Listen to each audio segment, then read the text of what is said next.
I'm sitting here with my open Bible, and we hear in Ecclesiastes chapter 3, there is a time for everything and a season for every activity under heaven. In the Northumbria community, we seek a rhythm of life, which is basically when to do what. Discovering good rhythms is a big part of the joy and challenge of being human. What we do and why we do it matters. You may, in any given moment, ask yourself, ask God, is this a time to speak or a time to listen? A time to go out or a time to stay in? A time to embrace or a time to refrain from embracing? A time for mourning or a time for dancing? A time to tear or a time to mend? A time to sing out or a time to be silent?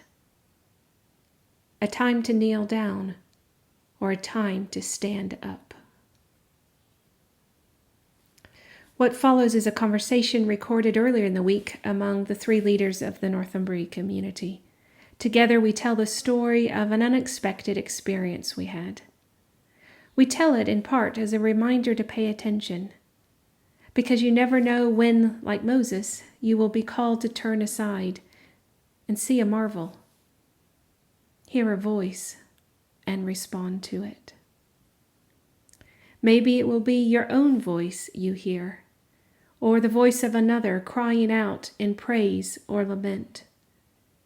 Maybe it will be the voice of I am that invites you into your next action, to do the thing that is yours to do in this moment in time. Be it to lead a freedom movement that stands against injustice, or to sing with your friends under the stars.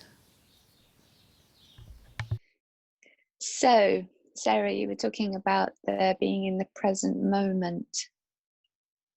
So, Kielder being unexpected. Yeah, so we were kind of headed up to Kielder, weren't we?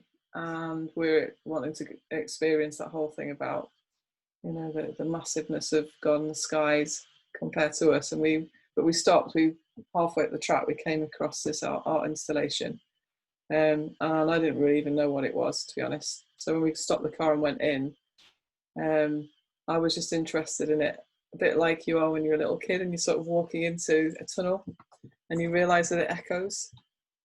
So it kind of made me start just calling and just enjoying the fact that it was that kind of space that where you get things back at you. And then when you actually go into the chamber, which is circular, there's suddenly, I think kind of spontaneously, just breaking into song in the shadow of your wings and being taken over in that present moment by something quite powerful. Yeah, that everybody just joined in with. And in a way, as I say, it was less important that it was an art installation and that I knew anything much about it, and far more important that suddenly there was this huge kind of connection with the space, and a massive blessing that went with it. One of the things I like about the Kielder story about being in the present moment was that the destination was the observatory. We booked it way in advance. We paid loads of money. We knew lots about it, and that's where we were headed. And we knew why we were headed there, to experience the bigness of God. And this was like a lay-by, spontaneous stopover on the way. And then it ended up almost being more the main event than the main event. Definitely.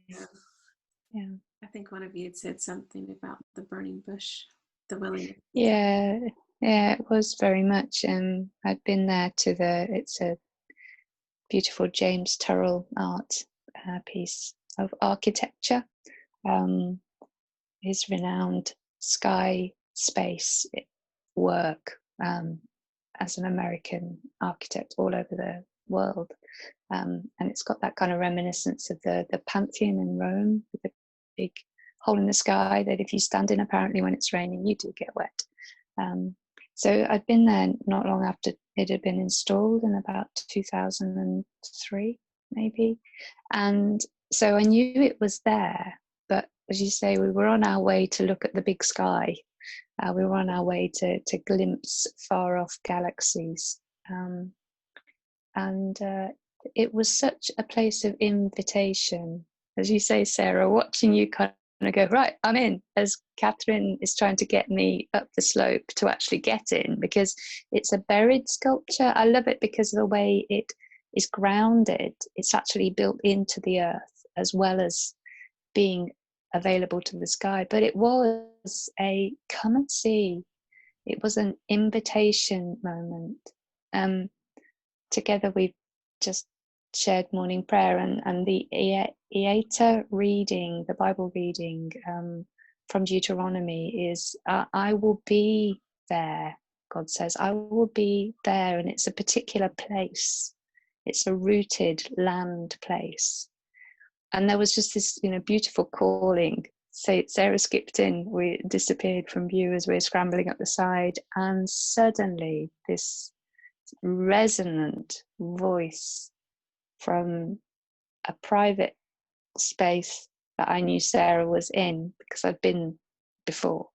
I knew you were inhabiting that cell, that alone space, and suddenly the together calling of your voice resonating right across, you were oblivious to at that point, right across the Kielder area, in the forest, and the call, the invitation. So there was nothing but, Catherine and I could do was to come in and join you in that space. Alone together in that space was special, so special. I think as well, because we were thinking about the night sky and the stars, and there's the smaller circle right at the top, but that looks out into the big sky, that even though when you were in there it felt like enclosed, like a tunnel, there was this window to remind you of the big circle of a big God and galaxies. I felt that little circle in there as well, or not that little circle, but I felt that concentric circle as well. The invitation of God makes these spaces sacred to us, and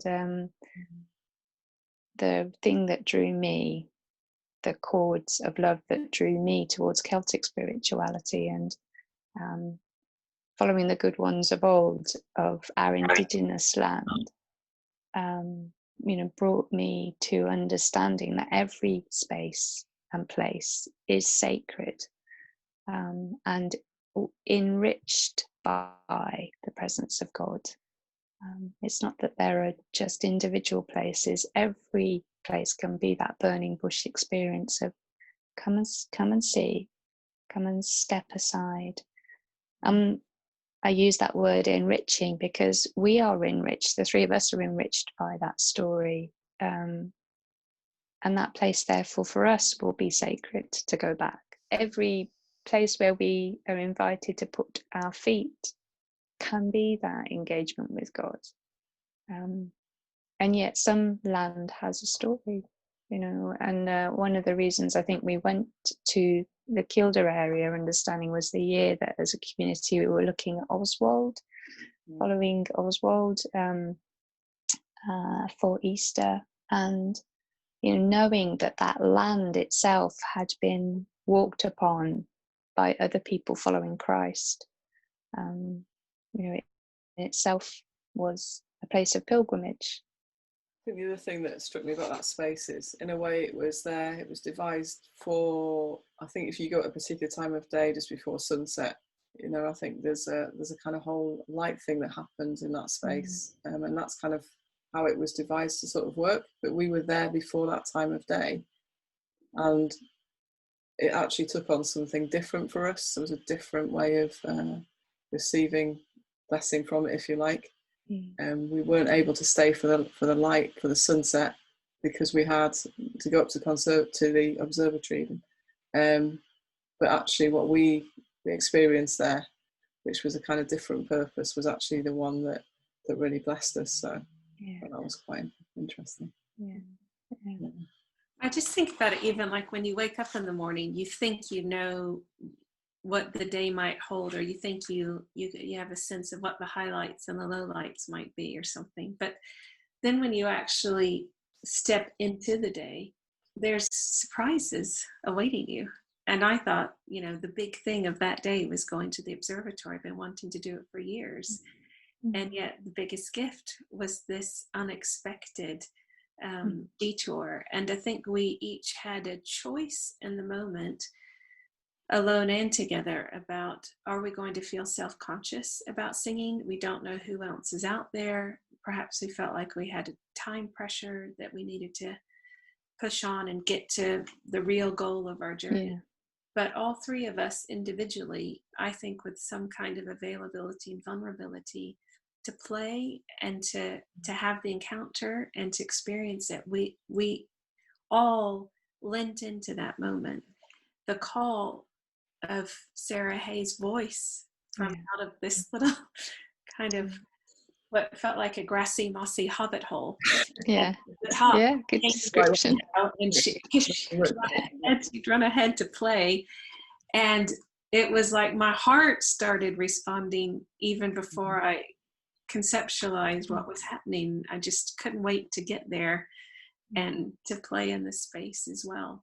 And others had gone before us, but in particular the artist, but also all who had been in that space before. So we were coming into a blessing that had already been planted. And blessed us. Yeah. And we did that, again, this year's resonance about being blessed and receiving a blessing, and almost subconscious, and be extending a blessing without knowing it because of the volume of our singing, but the choice to receive that blessing, to actually lean into it, to inhabit it. I think that again is something that's very tangible and enriching for our experience going on, to say, yeah, we will receive the blessing, because it wasn't a conscious right, we're now going to go in and we will sing and it will be evangelistic, because it wasn't. It was just, I have to say, Sarah, what I loved about it was just the way that it was captured. Obviously we weren't expecting that to happen, so it was slightly you can tell, I think, from the way that it's filmed, that we weren't quite expecting it to happen. And I think even that kind of chaotic capturing, almost, no offense, Sarah Pillar, no offense taken, quite part of the experience, really, that it wasn't a neat moment, it wasn't a sort of something that we could easily define, so it was captured in that way, which was really interesting. And again, that goes back to the burning bush. Take your shoes off, be vulnerable, Sarah Pillar, with your videoing skills, but just take your shoes off. This is holy ground, and be here. And the liberty we had to sing, and find harmony within that. And when you're talking about the harmony, Sarah Pillar, I was thinking about how Martin Neal teaches that in every indigenous culture that he knows of, there's those in the tribe or in the group that are singers, and those that are drummers, and those that are dancers.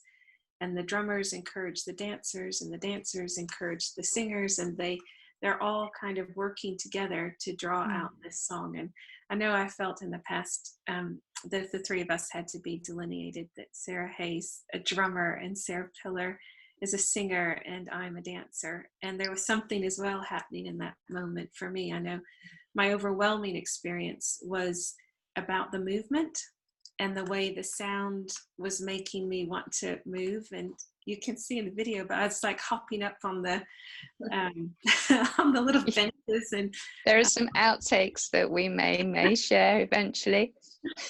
But when I remember it, the feeling of movement in my body. But I also remember Sarah Hay kind of playing with rhythm and sound. And I remember Sarah Pillar, your descant, with the In the Shadow of Your Wings, and the melody and you were just saying something about the harmony that we created there. So I think there was something of each of that, like a melody, a harmony, the lyrical aspect, but also the sound and rhythm aspect, but also we were in our bodies moving in that space, experiencing it. And it took kind of all three, and the fact that we were together kind of enhanced, enriched, brought out those aspects of the experience as well. The real, again, I would say the ordinary embodiment of being who we are, being who we are. And then we kind of finished, and then we kind of left, you know? It was, again, just, all right, we sung. Okay, there was a joy in it, and it's, yeah. And then we're off. Do you know the pull to, with even Jesus being transfigured on the mountain, with three of his disciple mates there, and is it Peter going, I want to make this into a tabernacle, we've got to stay, this is amazing, la, la, la, la, and let's stay forever, and Jesus going, nope, that's it, right, that was done, let's move off. And these touching land story people, God, big sky at the moment, and then we're called to move off, just aware in our small spaces, that we we have great engagement through the rhythm of our prayer, and then we have to go, for me, downstairs and help with the washing up or the laundry, and it's just ordinary life. I also think there's a what happened before and a what happened after, which is because we're kind of a group, and those of you that journey with other people in groups or community groups or others, that once you have an encounter like that, it helps you stay attentive and alert for the next one that comes. And then there might have been previous moments where this kind of take off your shoes moments happened, and you lent into it together. That kind of builds that for the next time. So I know, Sarah Hay, when we were talking about before, you said when you went in, it resonated with you with our experience together at St. Orange Chapel on Oh, right, yes. Yeah, I mean, another beautiful space. So I'd never been to St. Orange Chapel, but one of the huge features of it is the acoustics. And the lovely thing about that, of course, it's surrounded by sea and quite a lot of wind and elements. And that kind of becomes part of the sound of that space. But yes, the experience of walking into St. Orange Chapel for the first time and being encouraged to sing, basically, and realising, just how beautiful that actually could be. I'm not picking up my own voice, but I'm just saying that the space itself really enhances that, and there's a real sense of, again, God in that kind of moment, really. And it's having the courage to sing into the moment, really, and to sort of experience that. Yeah, and it was a connection for me with Kielder, with the place in Kielder. And I think for both of those experiences that we've had together, there was also a lot of hard stuff that we were wrestling with personally, as well as helping lead the community. And there was a sense, I think, that we can journey through brokenness together, led by our shepherd. But if we follow, it's not the end of the journey. The shepherd's heart is to lead us through those places to find language, but lead us out and help us to walk into blessing. And for both of those times, and I'm sure others to come, there's a time where we walk. If we just stay in the present and stay connected to God and each other, there will be blessing. We will walk into blessing. We will, just in living it, perhaps, again, like just the willingness to sing in the shadow of your wings together may have blessed somebody else. I think just being prepared to sing the blessing into just those very ordinary moments, Okay, we were in a place which was really, it didn't seem like it was going to be very much, but it became something quite special. But actually in our ordinary everyday spaces, being prepared to sing blessing in those spaces, and to be able to recognise that God even works through everyday tasks and time spent walking in an open space, or Mm. just doing the washing up, or that God can use all of those moments. We sing blessing into them. We get that from it as well. Any final thoughts about that experience together? Deep gratitude, I think, for it. The expectancy of it happening wherever you are. Leaning into joy, Mm. play, and sound, space, and land.